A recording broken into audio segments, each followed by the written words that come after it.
C'est la plus grosse colère du foot français depuis plus de 40 ans. Sa dernière grève historique remontait à 1972. L'Union des clubs professionnels français a décidé à l'unanimité de ne disputer aucun match le week-end du 30 novembre. C'est de dire au gouvernement, entendez-nous, c'est excessivement important pas simplement pour l'économie du pays, mais le social aussi du pays, parce que nous sommes un acteur vital dans la partie sociale du pays. Eh bien, entendez-nous pour faire abandonner cette taxe. Une taxe qui contraindrait les clubs français à payer plus d'impôts pour leurs joueurs, dont les revenus sont supérieurs à 1 million d'euros par an. Une charge totale de 44 millions d'euros pour la Ligue 1, d'après les présidents de club. On ne peut pas la payer, on n'a pas prévu de la payer.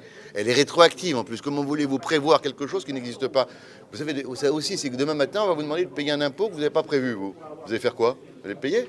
Vous arrivez à trouver les sous si vous n'avez pas les sous pour les payer? Ce que les fans doivent comprendre, c'est qu'aujourd'hui, certains clubs, pour payer cette taxe, seront obligés de se séparer de talents. Les clubs ouvriront les portes de leur stade le week-end du 30 novembre pour expliquer aux supporters les raisons de ce mouvement. Un moyen de mettre la pression sur François Hollande que les patrons du foot français doivent rencontrer la semaine prochaine.